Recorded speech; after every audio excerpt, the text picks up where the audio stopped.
CDT public forum. On behalf of the board, I encourage you to take advantage of this opportunity to ask questions, make comments, and share your thoughts. These public forums are very important for us. We cannot do our job well if we don't hear from you. It's our responsibility to act in the collective interest of all stakeholders and to hear directly from you about what's on your mind. Today's public forum will last an hour and 30 minutes. The board shepherds and ICANN.org are making every effort to ensure that this virtual session goes as smoothly as possible. Once the first block begins, you can virtually queue up by raising your hand or submitting a question in the Zoom Q&A pod.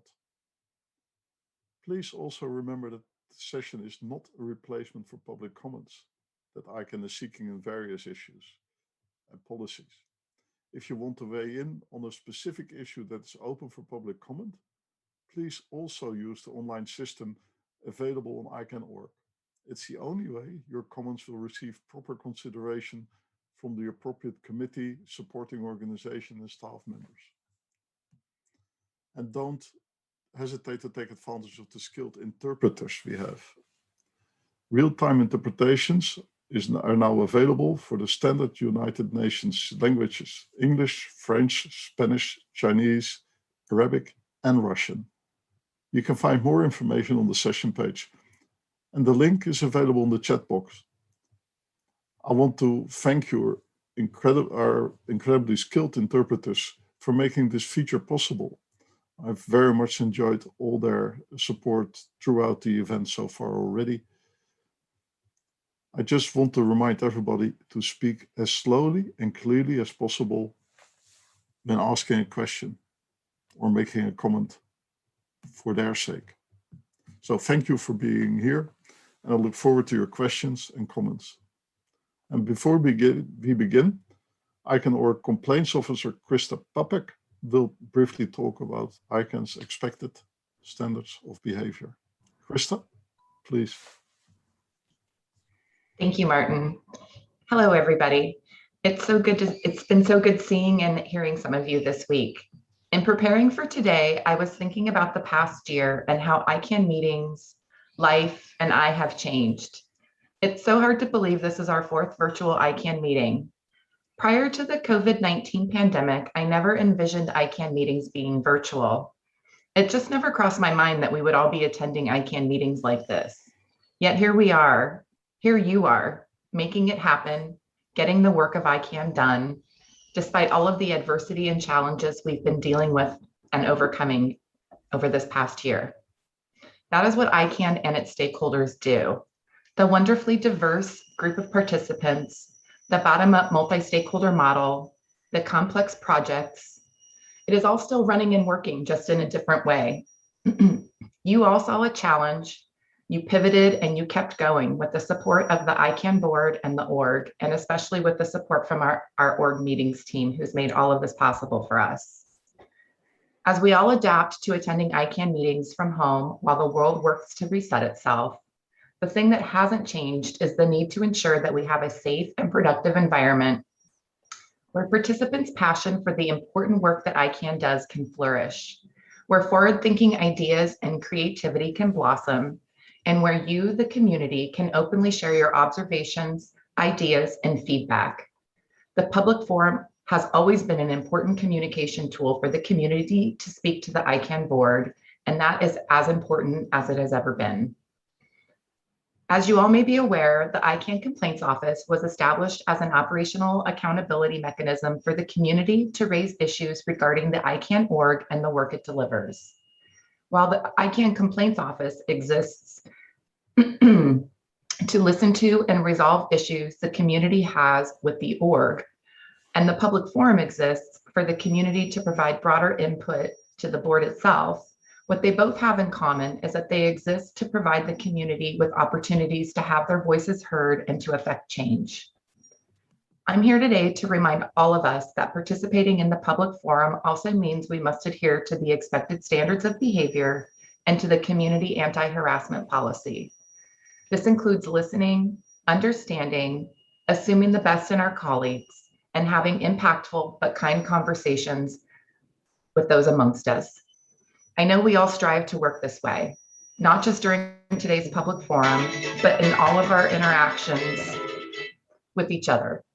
Thank you for your time, and I look forward to hearing what everybody has to say during the public forum. Have a great session, and now I'm going to hand it over to Sally Newell-Cohen. Thanks very much, Krista. I'm Sally Newell-Cohen, and I'm the Senior Vice President of Global Communications and Language Services at ICANN.org. I'm going to briefly explain the format for this session and how you can participate. So today's public forum will be divided into 3 25-minute blocks. All 3 blocks are open to any subject of community interest. Each block will be facilitated by a board shepherd. We'll begin with Leon Sanchez, followed by Tripti Sinha, and then followed by Lido Ibarra. Now, during each block, you can join the virtual queue in one of 2 ways. If you would like to ask a question or make a comment verbally, please click on the raise hand icon at the bottom of your screen, and you'll automatically be entered into the speaker's queue. Then when it's your turn to speak, you'll see a message on your screen requesting that you unmute your mic. This alerts you that it'll be your turn to speak very soon. Once you've been introduced, please make sure again that you've unmuted your microphone. Before stating your comment or question, please be sure to state your name, where you're from, and who you're representing or affiliated with if it's applicable. And remember, as I'm trying to speak slowly and clearly so that the scribes and the interpreters are able to correctly capture your words. Now, if you're unable to voice your question or comment, please write it in the Zoom Q&A pod, and my colleague James Cole will then read it. Please do not ask your questions in the chat pod. We're not going to be tracking those questions or monitoring it for questions, so your question won't be read out loud if you only put it in the chat. Be sure that you put it in the Q&A pod, and any written questions will be read from there. And again, when submitting your question or comment in the Q&A pod, please make sure again to state your name and include where you're from and who you're representing or affiliated with if it's applicable. Now, there are also time limits. So the time rules will be the same as they've always been at public forums. You'll have 2 minutes to make your question or your comment, and you'll see a 2-minute timer on your screen.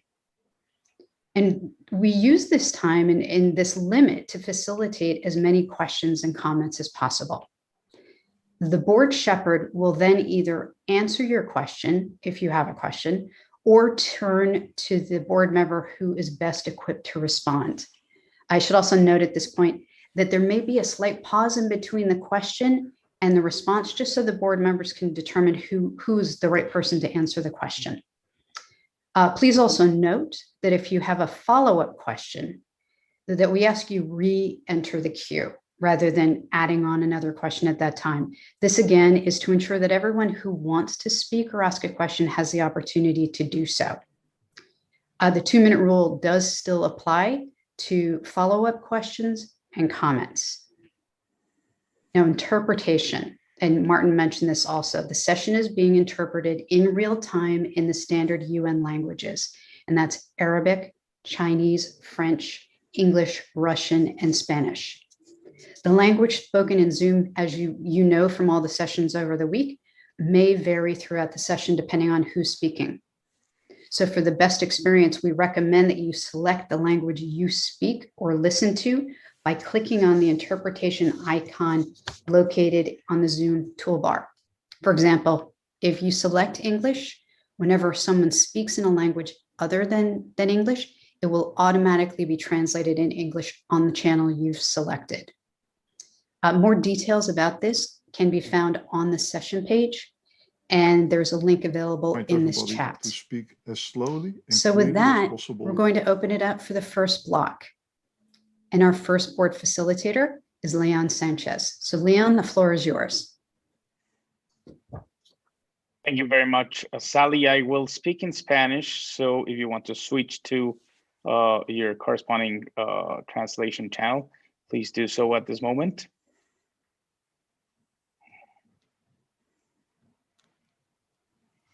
Bien, pues primero que nada, bienvenidos. Leon Sanchez speaking. First of all, welcome everyone. Welcome to this public forum at ICANN, as you already know. And as my colleague Martin mentioned before, for us, it's really important to hear your questions, to be able to answer as much as possible. And if there is any question that we are not able to answer, we are open and the channels are open to answer those questions offline after the public forum. So without further ado, and for you to have the opportunity to participate, I'm going to open the floor for questions, and I'm going to ask James Cole to help me with the next participant who is going to ask the question, and I'm going to go back to the English channel. Thank you, Leon. I believe our first person in the audio queue is Martin Sutton. Hi, Leon, thank you. This is Martin Sutton from the Brand Registry Group. So I wanted to, first of all, focus in on the subsequent procedures work, which will be, if not already, heading towards the board after the GNSO approved unanimously the final report of the subsequent procedures working group, something that's taken over 5 years and considerable cross-community effort to produce, and complex issues of over 40 topics have been covered in very great detail and included input from 6 public comment periods and very welcome input from the board as we went along, as well as various other parts of the community. But I would first of all like to applaud the co-chairs and the staff that supported that tremendous work effort, and to reach an outcome after all these years is something remarkable. What I would point out though is that as you receive this report and other aspects of and other issues that are bubbling away within the ICANN arena, should not, I hope, deter the board from moving swiftly through this package of recommendations and pushing forward with implementation work as swiftly as possible. In the Brand Registry Group's community session, and we're part of the registry stakeholder group, I should add, on Monday, we went through some of the activities of our members and the tremendous work they've done to move ahead and implement and activate their .brands. And there are others in the pipeline that have been waiting very, very patiently, as well as other applicants. So after 10 years wait, we're looking forward for this to move forward appropriately. The basic foundation of the new GTLD program still is very similar to 2012, with a number of improvements and enhancements that have come forward in the recommendation. So we hope that this is building on the expertise and experience that we've had previously to move on into implementation mode and to create that predictability that everybody wishes to see for the new application window to open. Thank you. Thanks, Martin. Thank you very much. Thank you very much, Martin. Sorry, James, I don't think that there was any question, Martin. So I thank you, and we commend, of course, the group working on SubPro for delivering your report. And I am sure that this impressive work that the group has performed will be, of course, very useful for the community and the board, and the board will, no mistake, take into account the recommendations and evaluate them and act upon accordingly. So if we can move to the next participant, please. The next person in the audio queue is Michael Pelage. Hello, can you hear me? We sure can. Go ahead. Thank you. Hi, my name is Michael Pelage, and I am speaking in an individual capacity. Shortly after ICANN 69, the ICANN community lost a founding and longtime contributor in Marilyn Cade. My personal nickname for Maryland was Mother Maryland, because she had the capacity to sternly lecture you or be your best friend. In 22 years in ICANN, I saw her befriend and interact with senior executives from multinational companies, heads of states, in the same capacity that she would with a new ICANN fellow attending her first meeting. While I did not always agree with her, I always respected her opinion and her perspective. So what I'd like to do is to yield back the remainder of my time for a moment of silence for the ICANN community to reflect on their memories of ICANN. Maryland, thank you.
Thank you very much, Mike, for remembering Marilyn.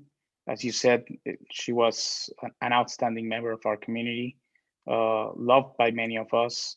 And as you say, she was always kind enough to share her wisdom. She had always a word of encouraging us to do what we do. And yes, I remember when I first came into ICANN and when I was a fellow, and along was Marilyn Kate. And she grabbed us newcomers by the hand and introduced us to as many people as she could.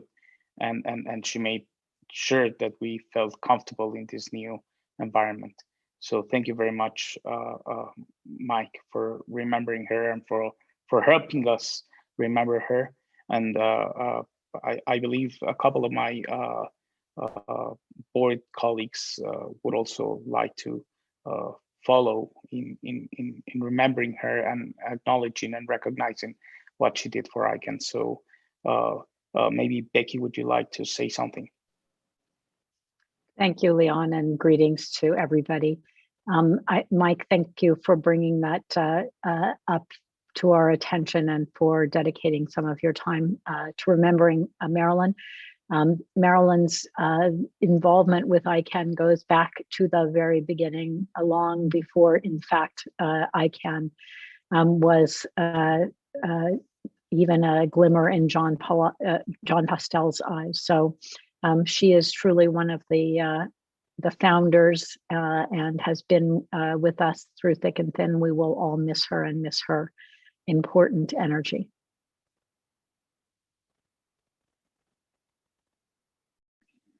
Thank you very much, Becky. Sarah, would you like to say something? Yeah, so like Becky, I've knew Marilyn from the beginning, from the probably the early 90s, and she's the one who first brought ICANN to my attention. And whatever people thought about her, she was a force of nature. She was a huge champion of ICANN and the multi-stakeholder process. And even being as sick as she was, she came to every ICANN meeting. She always went to the microphone and spoke her piece. I think she was, an excellent representative of what the multi-stakeholder model is supposed to be, and she will be missed. Thanks so much, Sarah. Ron? Hello, my name is Marilyn Cade. How many times did we hear that? And how many times did she come to the mic with a smile and her warmth? Especially, now that we're in the middle of a public forum, this was, very often Marilyn would step up to the microphone. huge, welcoming, warm smile and begin with, "Hello, my name is Marilyn Cade." Definitely we'll miss that. We'll miss her her personality and the warmth that she brought. So Michael, thank you very much for bringing that up and giving us all an opportunity to reflect on her and her contributions, and that we miss her here. Thank you so much, Ron. So can we go to the next question, please?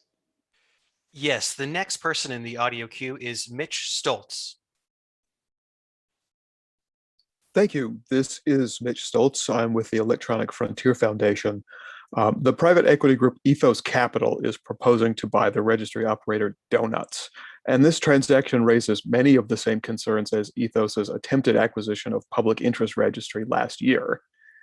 So Donuts, through its new subsidiary Affiliates, includes domains that host politically sensitive speech like .vote, .vota, and .lgbt, which we fear could be subjected to censorship for profit through the clauses in Donuts registry agreements, and that acquisition by Ethos Capital might speed and encourage that conduct.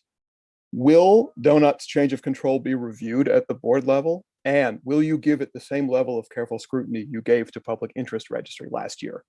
Thank you. Thank you so much for that, Mitch. I believe Jerome would like to respond to this question. No, I think best for me to do that, Leon, with all respect. So thank you for the question. Yes, of course, the Donuts acquisition of Affiliates had our full attention. The organization has done due diligence as they've done with other acquisitions, and the organization stands ready for its decision. This is nothing out of the ordinary in our view, and this decision is with the organization. Jeroen, can you add where you are on that? You informed us, but as it's your decision, I'd like you to reveal that. Thank you very much. Well, as you said, this is ICANN does a lot of look into many of those deals, but I'm a little bit curious, but I don't want to go into debate what the difference between one venture capitalist owner of Donuts or another one would make a big difference. That's one I don't know. But you know that we scrutinize and go according to what we're supposed to look at. We go through everything the same way, and we're in the process of this, and we don't foresee any problems with the things that you just brought up.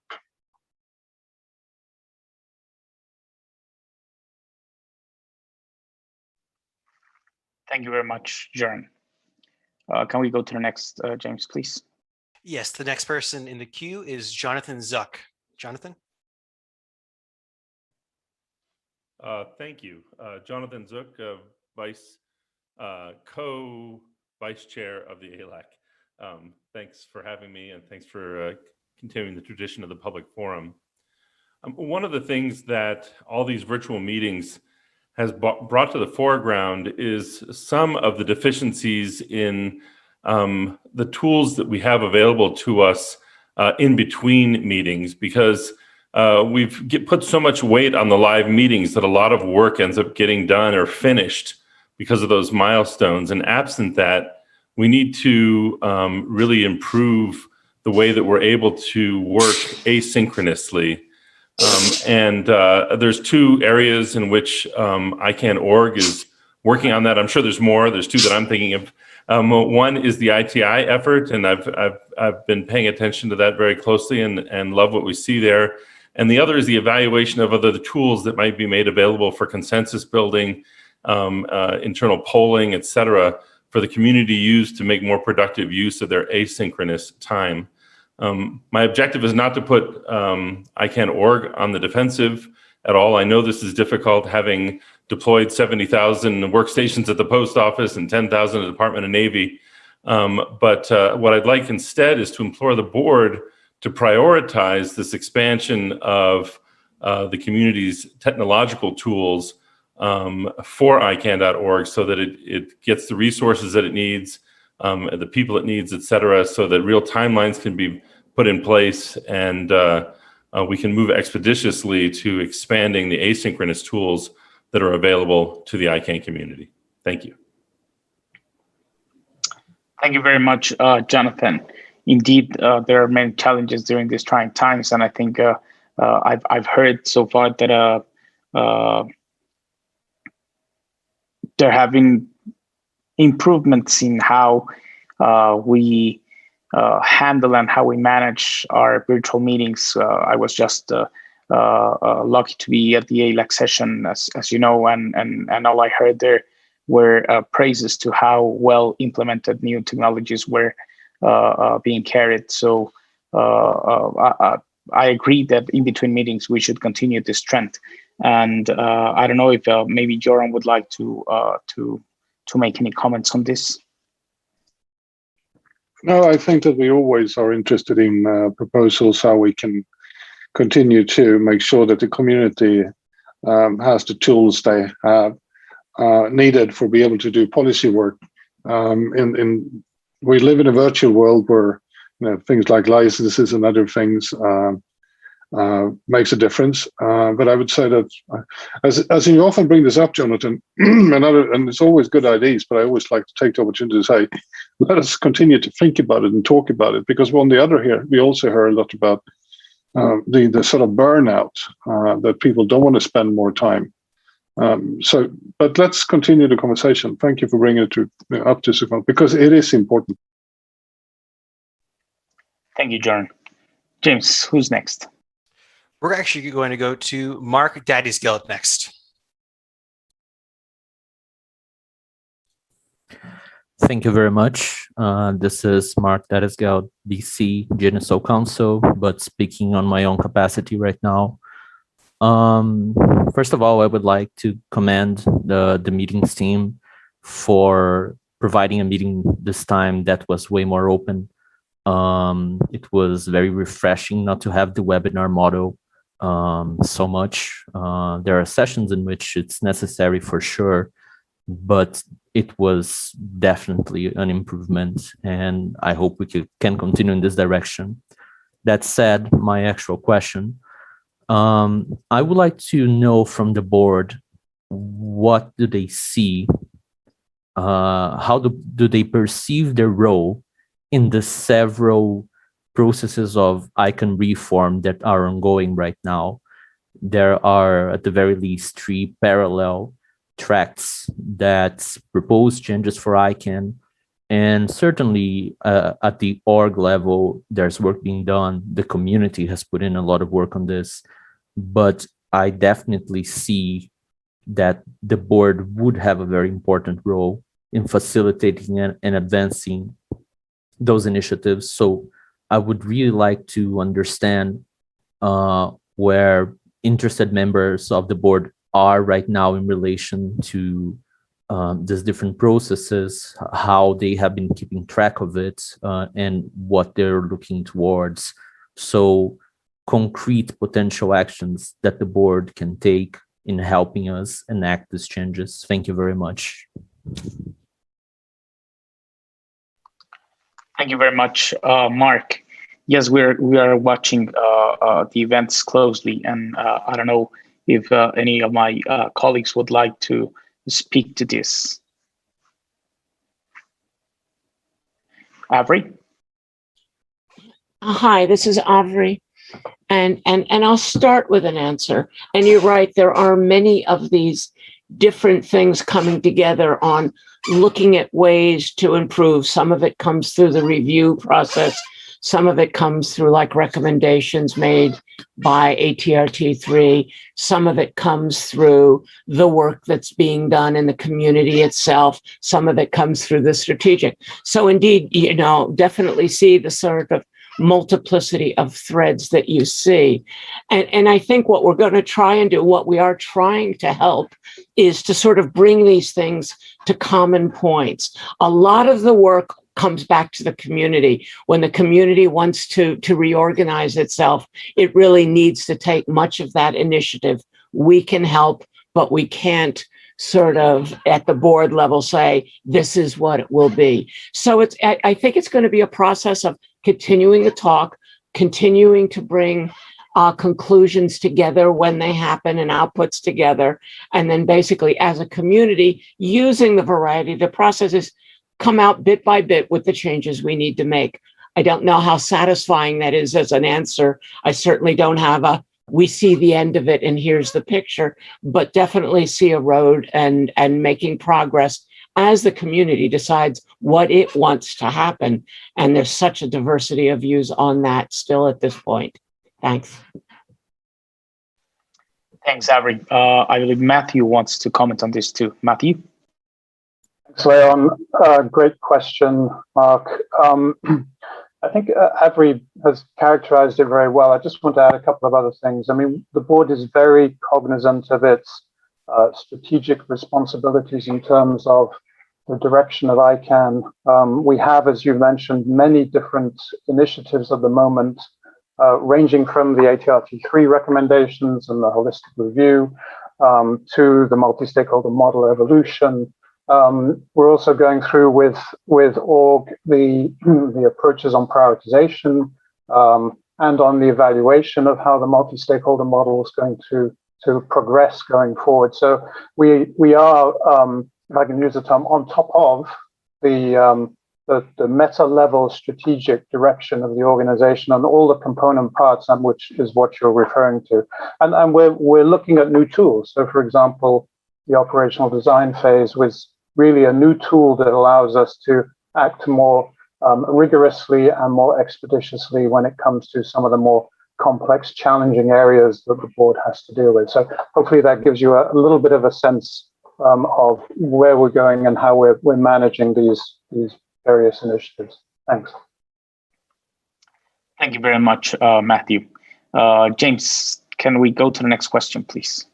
Yes, this one is a written question that comes from Yoshi Murakami, who is of ComLodge Japan from Tokyo, Japan. This question reads, in round one of new GTLDs, 70 plus applicants came from Japan. Now that SubPro has finished its 5-year-long effort to review the experiences of the 2012 round and make recommendations for any changes to policy, I have a number of Japanese clients asking me for expected timelines for the next round. How long is the board expecting the operational design phase and implementation review team to take on the SubPro recommendations? It's important for planning purposes for potential applicants to have some certainty about the date the application window will open. Will the board give some kind of commitment as to the timeline to allow those brands, cities, and communities who wish to apply to begin planning? Even knowing it would be no later than would be helpful. Thank you. Thank you very much, arigatou gozaimasu, for your question. And I believe Avery would like to comment on this. Avery?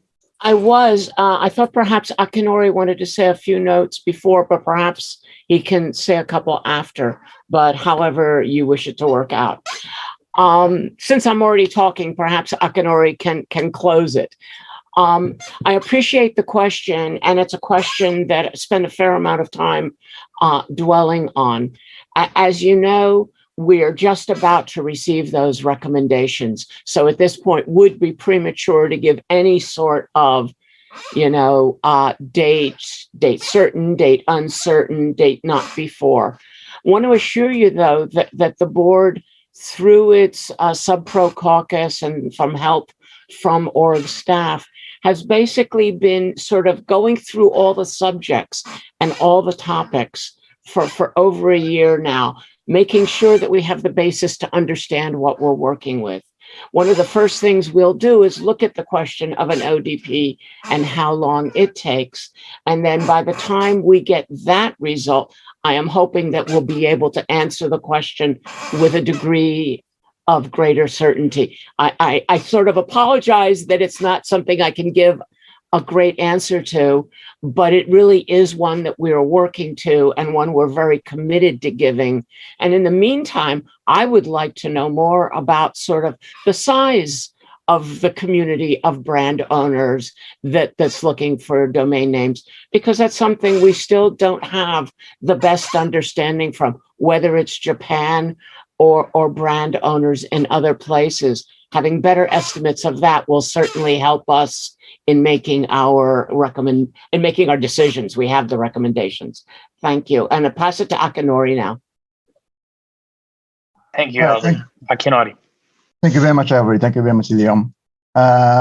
Yes, that's it's a really really impressive the report from the South Pro PDP come, and then we are so cognizant that we have a lot of issues to tackling on to get on to the next round.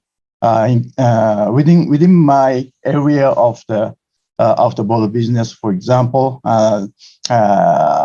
name collision analysis project is one of the thing which is important for the subsequent round, and then we have the IDM thing. But as Avery said, we need to have it, all take into account, and then to do the good decision for the global internet. So please be patient, and then you will have the next round in time. ありがとうございました、村上さん。Thank you very much, Akinori, for that. So now I'm going to pass for the next block to my colleague Tripti Sinha. So thank you very much, everyone. And now I'm going to you, Tripti. Gracias, Leon. I'd like to say a few words in Spanish before we continue. Diré algunas palabras en español. Me llamo Tripti Sinha. Espero que todos hayan tenido una buena. My name is Tripti. I hope you all had a good meeting. Thank you. ICANN 70 Reunion. Lo único que falta es estar en persona en Cancún pronto. Esperamos que esta pandemia esté detrás de nosotras. We just want to be in Cancun next time, and we hope this pandemic will be over next time. Thank you. I will continue now in English. I hope I did justice by the beautiful language of Spanish. It took me a long time to get there. I had to translate from English to Spanish, and then from Spanish to Hindi, which is a phonetic language, which I read very well. And that's how I get to say those words. So thank you very much, everyone, for listening to that. James, over to you. Which questions do we have? We have a number of people in the voice queue, so I'm going to turn to Martin Sutton. Yes, go ahead, Martin. Martin Sutton from the Brown Registry Group. That was a surprise to come back so soon, but thank you for having me. What I wanted to express to the board is to make sure that there is a good awareness about the topic of DNS abuse. This is obviously an important topic. It's one that we regularly discuss across the community. And it's something that I've raised a number of times during this particular meeting, just to make sure people do balance out what is actually happening. And I go back really to the increasing number of TLDs that were introduced in 2012, whereby different models have emerged. Many of these have limited access to registrants, so there are restrictions applied. They probably have a low or non-commercial interest in the actual running of the registry operation, and they have a very focused distribution channel. So these types of controls already make sure that the likelihood of abuse is minimized. I also understand that where there's open commercial operational registries which use a very highly distributed channel, they may be susceptible to abuse, but there are many of those that also apply other controls to help mitigate abuse. So I just want to make sure that the board is aware that there are different models in play, that some have already built-in controls and restrictions that means that abuse is already low or none at all, and that any activities in this space should be limited and proportionate to that particular type of model. Thank you. Thank you very much, Martin, for your question. First, I'd like to say that DNS abuse is absolutely on the radar of the board, of this community, of the organization. We are. It's been actually very uplifting to see that there are numerous sessions that have DNS abuse as a topic since Montreal. So this is indeed front and center. And I would like to now turn it over to Joran, if you'd like to say a few words, Joran. There isn't a question here per se, but. I mean, I think it's, I mean, as you mentioned, since a long time, the community has engaged in the discussion about abuse. I think there's a couple of things that is important, because I think that we need to corral. I think this meeting and the previous meetings also, we need to sort of corral about what we mean when we talk about abuse.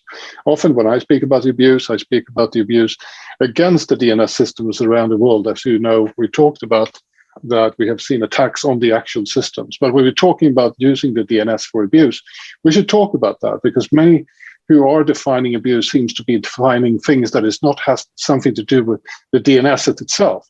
And that could have other implications. I mean, one of the things that has come up during this meeting is, for instance, the discussion between a deep and, about content. And content for many legislators around the world is actually about freedom of speech.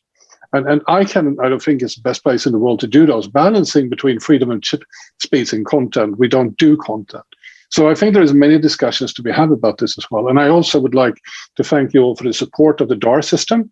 I also like to thank the good cooperation we have with the country code operated by DAR, because it is a neutral source when it comes to calculating the severity of DNS abuse. Thank you. Thank you, Joran. Martin, did you want to say a few words?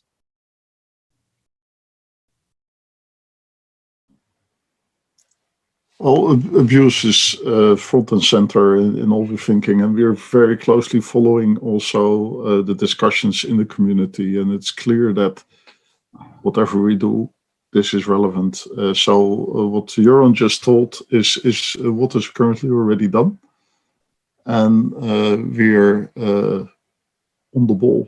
So we'll see how this will impact not only SAPRO, but in a way everything we do, how we evolve with how the world evolves. So, okay. Thank you, Martin. James, let's move on to the next question.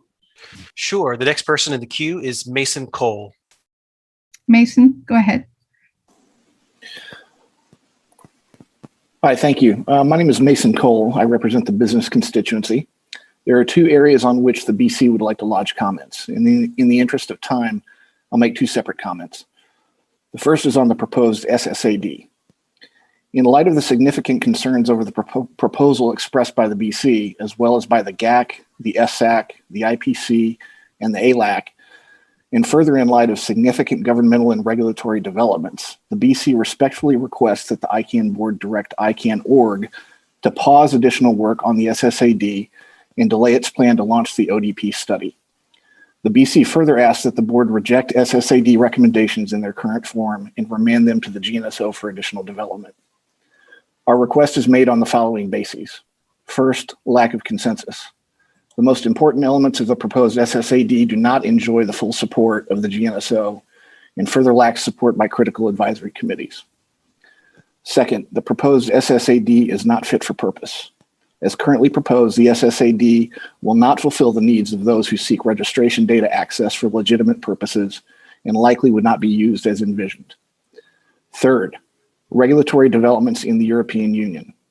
The European Commission's proposed NIS2 directive will have significant impact on registration data policy as overseen by ICANN. Fourth, a potential waste of time and resources, particularly in light of NIS2 related developments and uncertainties over the SSAD. Launching an ODP and/or developing the currently envisioned SSAD represent an irresponsible use of ICANN orgs and the community's time and resources. And finally, lack of public interest. The public's interest as defined by ICANN bylaws has not been and will not be met by the proposed SSAD. Thank you for the opportunity to make a statement. Thank you very much, Mason, for your comments. Indeed, this is a huge responsibility that's been thrust upon this community, and with varying points of views. I believe this is a statement and not really a question, so I appreciate your comments. Thank you very much. James, back to you.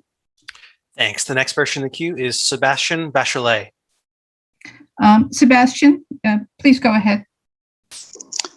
Merci beaucoup. Je vais parler en français. Il faut peut-être que je me mette sur le canal. Thank you very much. I will speak in French. I need to turn it over to French. So my name is Sébastien Bachelet, and I am the chair of URELO in the at-large community for end users. I first wanted to thank Leon and Tripti for speaking in Spanish. I believe it is important that the board shows the example. I wish that more foreign speakers would speak in their languages, whether it's Russian, Arabic, Chinese, even though I would not understand them.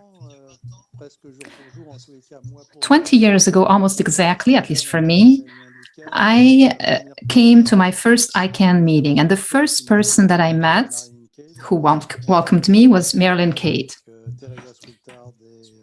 And Teresa Swinehart and Philip Shepherd from the BC were there as well. And I can only echo what was said earlier. It is a great loss for our community. My third point is that I would like to draw your attention and encourage the participants to this meeting to read and reread the ATRT3 report and what the board decided to do with that. I think there are many important ideas, and that it would be interesting for more people in the community to comment on it and to work on it and on the future evolution, especially in terms of prioritization for the future of ICANN.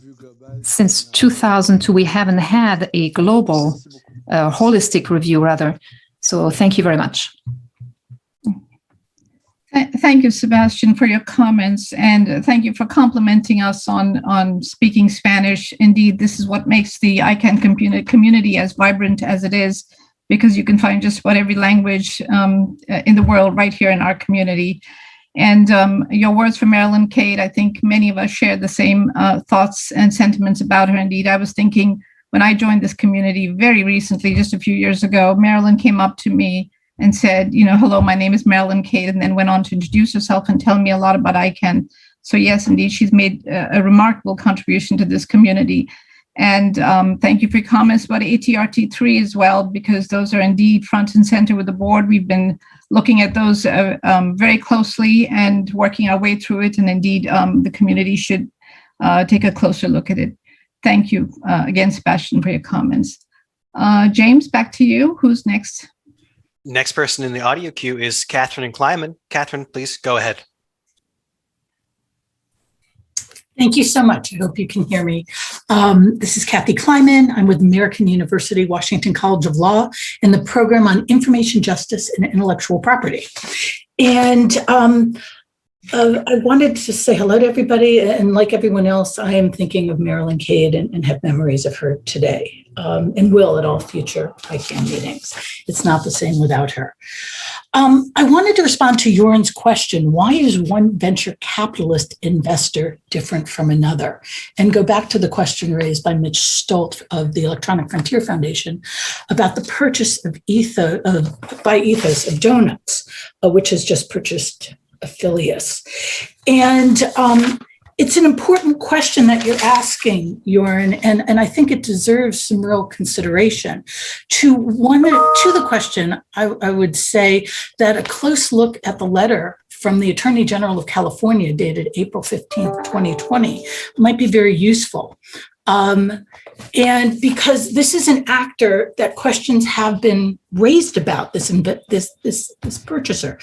The Attorney General says little is known about Ethos Capital and its multiple subsidiaries. PIR and Ethos have failed to respond, in another paragraph, failed to respond to ICANN's questions about finance issues. And later, he says Ethos Capital is a new company without any track record. So to this company, we might be assigning very sensitive strings that include, sensitive strings pointed out by the GAC that include, as Mitch pointed out, and I'll expand, .green, .vote, .lgbt.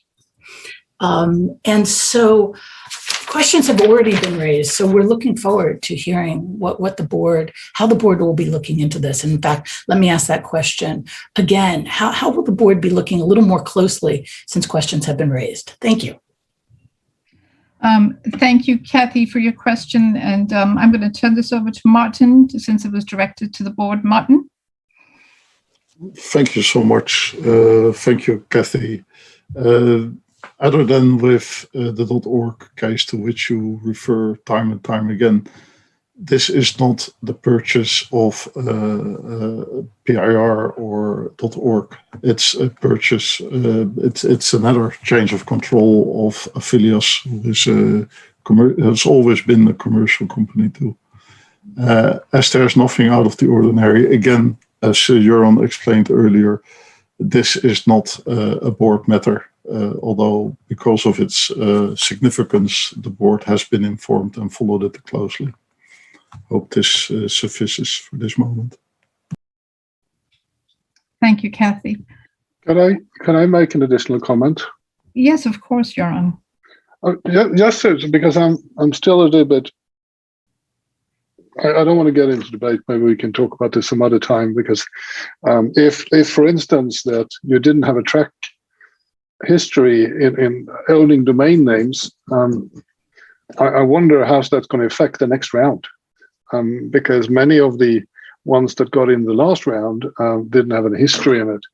But so yes, so for everybody else, and I know you, Kathy, knows this, so the ICANN change of control review process includes an assessment of key issues related to the continued security and the stability of the affected top-level domains and ongoing compliance with registry operator policies, which may include review, financial resources, operational technical capabilities, the transaction structure, entered in individual background screenings. So ICANN seeks to ensure we understand who will control the registry operator, and that new ownership or control would enable the secure stability and resilience of the TLD. These transactions were further reviewed by ICANN org, and the board was briefed, and the org recently provided consent. And so I think that we are not, I think that many of the questions you raised are interesting, but it's not really in our purview to take them into account the way you post them. Thank you. Okay. Thank you, Joran. Thank you, Kathy, for the question. James, back to you. Thanks, Tripti. Also, as a general reminder to all, please try and speak as slowly and clearly as possible for the scribes and interpreters. They greatly appreciate it. The next person in the queue is Sophie Hay. Sophie, please go ahead. Thank you. Hi, this is Sophie Hay on behalf of Cum Laude. So at this meeting, as at previous meetings, there has been a great deal of attention on the issue of DNS security threats. 12 months ago, ICANN announced that it had signed a binding letter of intent with VeriSign as part of the amendment of the .com contract. Part of that letter committed VeriSign to contributing $20 million over 5 years, beginning 1st of January 2021, to preserve and enhance the security, stability, and resiliency of the DNS.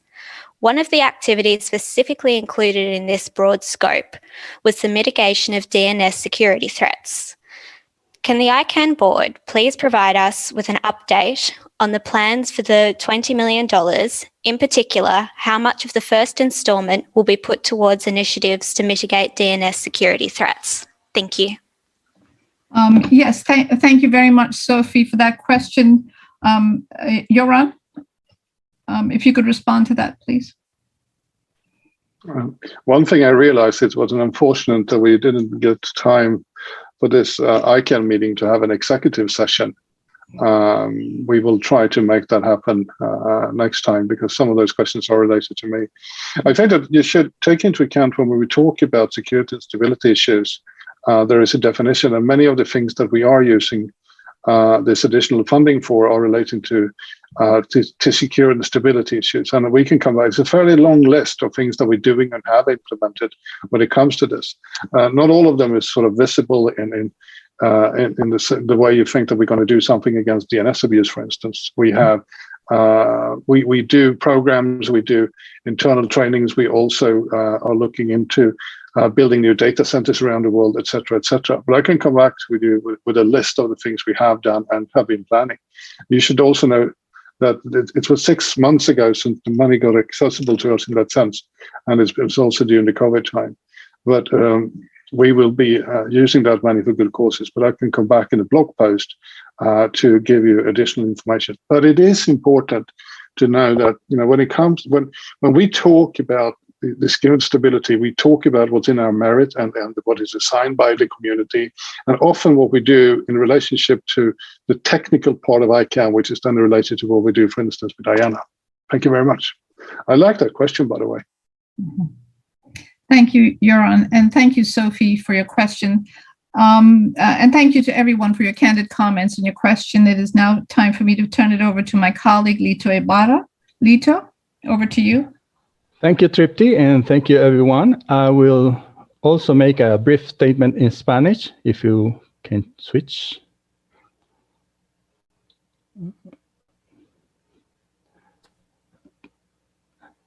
I'm trying to switch mine. Okay. Now. Gracias. Lito Ibarra speaking. Thank you very much for being here. I would like to briefly make reference to two comments. One of them has to do with Marilyn Cade. I would like to thank the tribute paid to her. We have also lost valuable people in the community, and we know that they are with us wherever they are, and they are supporting us. And the second comment has to do with Sebastian's comment regarding the use of your native language. In this case, my native language is Spanish. So I believe that there is a great effort by the interpreters, simultaneous interpreters. We have improved really a lot, despite being in an online environment. We have improved the use of these tools. And I believe that this is a great opportunity and a very valuable feature in order to attract new colleagues from all around the world. So we have witnessed at first hand that many of our friends, our dear friends in the region, particularly from Latin America and the Caribbean region, have used this tool to communicate with others and to provide their input. So now I'm going to go back to English. Okay, thank you. James, can we go to the next one? Thanks, Lito. The next one is the audio cue. Abdullah Samil Akam. Go ahead. Please, Abdullah, go ahead. Hi, everyone. Hi from Turkey. I have a quick question. What is the criteria to organize a face-to-face meeting? I hope that we will meet face-to-face in ICANN 72. But I want to learn what is the criteria to make a face-to-face meeting. Thank you very much. Okay, thank you, Abdullah, for the question. It is very interesting. I can say a few words on that. We have a whole program, a whole schedule of places we are going to meet as a group whenever we can. As for now, as you know, we are meeting online and following the time zone for the place, for the city where we were supposed to meet. but there are several criteria for defining this, and we try to go ahead as much as we can in the future. So that's I can say. But anyone wants to add anything on this?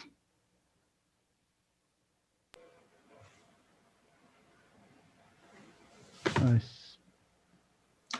see Martin, maybe. Well, on the future of meetings, basically. Okay, go ahead. Do you want me to help? No, yeah, sure. But for sure, let me repeat what has been said several times during this weekend, what we're very cognizant. Nobody wants to be only virtual. We really want to go back to. And how we're going to do that is really together with the community, and when it's possible. We also have to realize that we are a community, which means that it becomes possible when we can meet as a community again. So, yeah, Jeroen, I've heard you answering this question many times as well this week. So please compliment and further explain. Well, this is most, if anyone is now playing the ICANN bingo, I will probably help a lot with those. Okie dokie, let's think about, so everybody wants to go back to meetings, but we have logistics to take care of. But there's something I want to underline as well, and that is that, and I've said it in the last meeting earlier, and I said it many times, we also have to take into account when the ICANN community actually can come together, because we can end up in a situation that parts of the world are fully vaccinated, there's no problem, and you can travel, but then other parts of the world will be excluded. And I think it's important before we go back to full meetings that we also take that into account, that we have to make sure that when you have the ICANN meeting, that we can have diverse participation, not only from different parts of the world, but also making sure that you have different parts of the community coming together. So I just want to add that aspect, because otherwise it sounds a little bit, sort of cold. It's all about logistics, and it's actually about people. Thank you. Thank you, and thank you, Abdullah, for the question. James, can we go to the next? The next person in the queue is Brian King. Brian, go ahead when you're ready. Thanks. This is Brian King from Mark Monitor, part of Clarivate. We are a registrar, and I represent Mark Monitor in the IP constituency. I want to agree with much of what Mason Cole said about the SAD, and I'd make a clarifying point that the board should, in fact, do the operational design phase to analyze whether the system is going to be worth building, given the value that it's likely to deliver its users. And I would also agree with much of what Mason said about remanding those policy recommendations back to the GNSO. We've received some legal advice that shows, in fact, the Belgian DPA said that the centralized SAD model is preferable, and so I think we can get consensus there. The SAD recommendations did not have consensus; almost half of them did not. So I think the board's going to be hard pressed to find that it's in the global public interest to adopt those. But the board should go ahead with that operational design phase and analyze whether the cost benefit analysis works out on a system that the users say will not be useful. So I would encourage the board to do that. Thanks.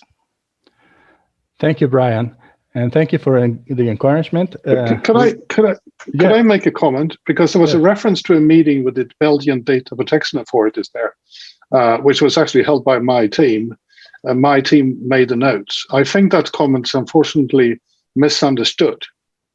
Yeah, the Belgian DPA thinks it's a very good idea if we could legally come up with a way to have a centralized model. The way to do that would be to have ICANN legally responsible, which we proposed in the Strawberry model. They also said that during that meeting that they couldn't take that decision by themselves, and they pointed at the European Commission, saying that the European Commission should bring this to the data protection authorities' attention by putting a formal question. So yes, they would think it would be a great idea if it could become legal, and unfortunately then nothing happened. Fortunately, after that, the European Commission has now engaged to do a new law. So if that was the misunderstandings that led to think that the ICANN community can come up with a centralized model, I hope I now clear that out. And of course, you're always willing to talk to my team who is actually in the room. Thank you. Thank you, Goran, and thank you, Brian, for the comment. Now, James, can we go to the next? Yeah, the next person is Sebastian Bachelet. Sebastian, go ahead. Okay.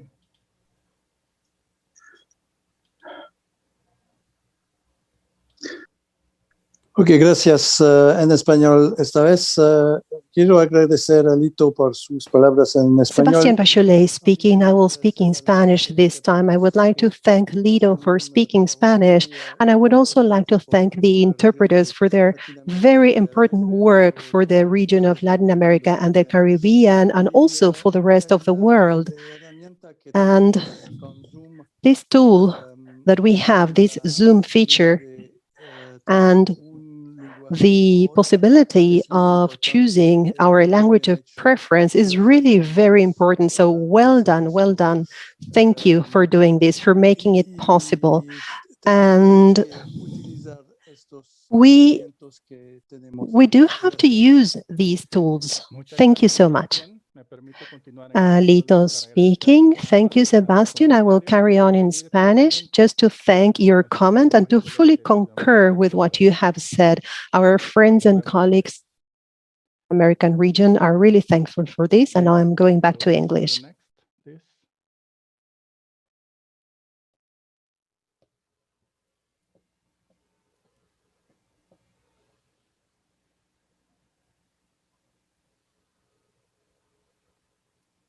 James? Are you ready for the next question, Lito? Yes, yes, please. Super. The next person in the queue is Stephen Deerhawk. Okay, Stephen. Thank you. Stephen Deerhawk here for the record. I'm a CCNSO counselor, but speaking in a personal capacity. And I thank you for the opportunity to speak. First, I want to thank Michael for his remarks regarding Marilyn, as well as those from the board who reflected on her and her contributions. She will be missed. My remarks today concern two issues. The first is existing community member burnout, and the second is how do we effectively attract new members into the multi-stakeholder community. With regards to the first item, during the conversation between the board and the CCNSO, this was a topic. Frankly, it's becoming an issue for me personally. I've been involved for many years. I suspect it was something that also came up in discussions between the board and the other SOACs as well. I really think we need to start thinking about how to weed out stuff that really is low priority, low benefit, and relieve the community volunteers of having to deal with this. This is obviously not a direct board level responsibility, but an SOAC responsibility. However, the SOACs will likely need the board support with such matters as mitigation of the review process as an example. My second concern is how, now that we're online only, do we realistically attract new blood into this community? Again, my CCNSO perspective is that we're in a position to solicit by leaning on our CCTLD membership to encourage some of the younger staff to take a work in the interest of ICANN and the CCNSO. I don't know how well the other SOACs are faring with this. But I have to admit that spending a week on Zoom, as well as it appears to be working, does not compare to a newcomer spending 3 to 4 days on site being mentored. Any thoughts regarding community member burnout and how we can attract fresh blood, fresh community members from the board in the age of Zoom would be appreciated. Thank you. Thank you, Stephen, for the question and the comment. Nigel? Yeah, thank you, Lito. Hi, Stephen. Like many of us, I shall miss Marilyn, but it's clear that her contribution will live on, and in the way that some of us engage with each other. My name is Marilyn Cade. Could easily have been on the bingo card today. It wasn't, but I'm sure that's not the last time we'll hear that expression. As regards burnout, well, Stephen, you know me well, and you'll understand I also speak from experience here. I've been working on the development of ICANN and the MSM for close to 25 years now. Literally since before ICANN was incorporated. And I think the challenge is not just what you've described, but I think as we all get a bit older, we need to learn how to pass the torch on to the younger members of the community that we already have, in addition to bringing new ones in. I think you've got a very good point, and I think it's a challenge that's going to be ahead of us, and I'm quite happy to do what is necessary to help, even after I step down. Thanks, Dean. Thank you, Nigel. I see Leon also wants to ask something. Thank you very much, Lito. Yes, Stephen, I think that bringing in new people is definitely a top priority, at least for those who have come to this community relatively recently.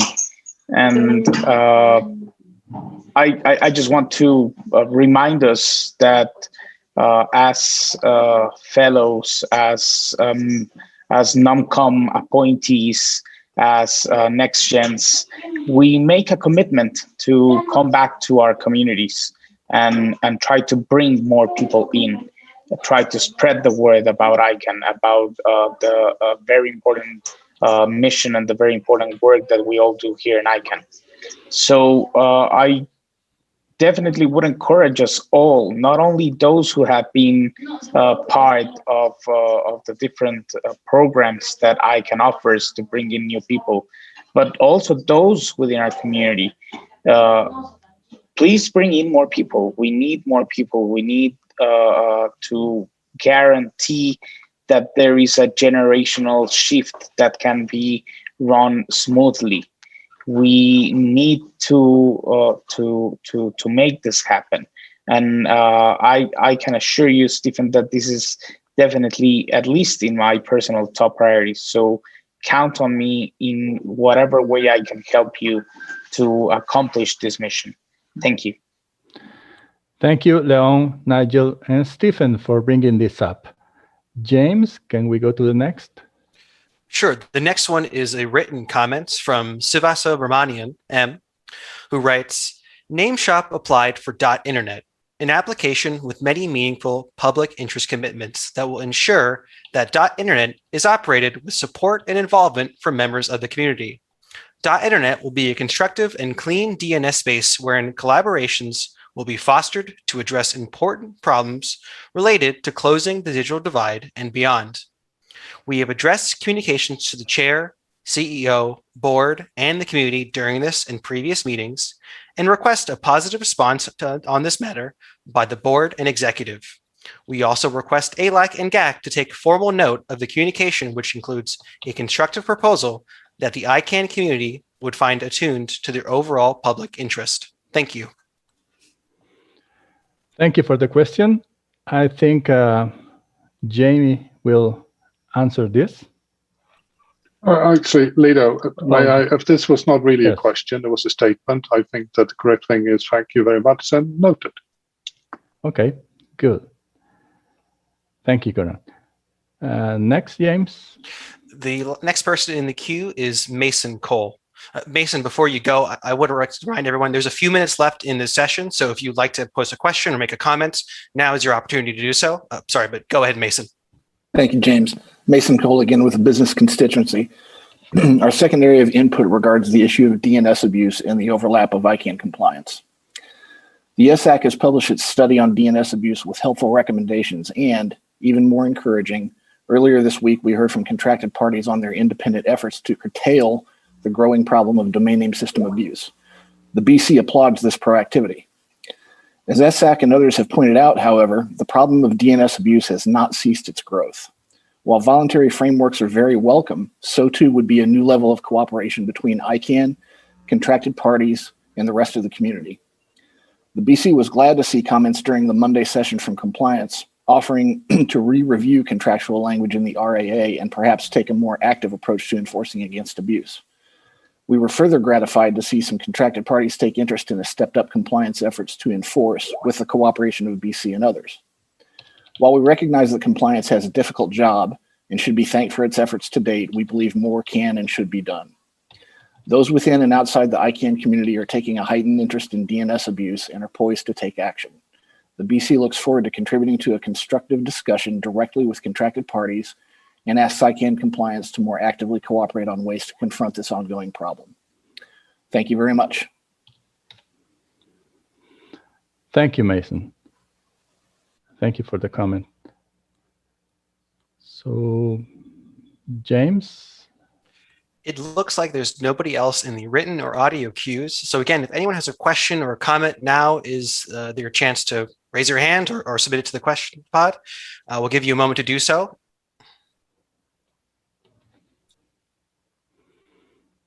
I see some now. It looks like Fabricio Vieira has joined the queue. Fabricio, go ahead. Oh, thank you so much. Yeah, I just wanted to comment on two things and possibly turn this into a question. So the first comment, following up on the DNS abuse issue, and we heard earlier that it's something that's being documented is growing. Yeah, I just wanted to make sure that ICANN.org was aware of and taking into consideration the recent inter aisle report, say on the phishing landscape, for example, that came out in October 2020. And that report found that phishing is concentrated in a small number of registrars and registries, which I think mirrors what ICANN has been saying for a while, that it knows that the abuse is coming from a known set of registrars, small set of registrars, that the problem is bigger than we know, because over redaction is sort of contributing to the under detection of the problem. And I'm just wondering if one, that report is being taken into consideration in the sort of addressing DNS abuse. And two, I just wanted to raise the issue that Mason just brought up, and I think we saw in an earlier DNS abuse session, which is, it seems like many SOs and ACs across the board are talking about DNS abuse, and they're talking about how more can be done. And I'm wondering if we could, find a forum where we can talk about what it is that those parties think needs to be changed, as opposed to keeping the status quo. Because it's obvious based on the reports we're seeing, the comments we're hearing and confirmed from ICANN.org about growing DNS abuse, and the fact that DNS abuse is brought up, ICANN meeting after ICANN meeting, that perhaps the status quo isn't what should be maintained, and that we should all get together to discuss what should be changed, in particular on how ICANN does compliance with regard to DNS abuse issues. Thank you, Fabricio, for the comment. I think Marike would like to add something. Yeah, hi, thank you very much. And absolutely, the board is looking at all of the public reports that are available in the studies on DNS abuse. There was just one yesterday from Fish Labs, and there was also another study that was done that was presented at the CCTL Detect Day. And so definitely the board is looking at all public studies that are being done, as well as, of course, the information from DAR, to look at how to further handle all the aspects relating to DNS abuse. Thank you, Marike. Becky? I think Marike has responded. The board is following this issue very closely and is looking at all available information from ICANN, information from third parties. We're also following closely the activities in the community, including discussions that we've been pleased to observe this week in the community, and work in the Contracted Parties House on Framework, and direct interactions between contracted parties and other members of the community on this issue.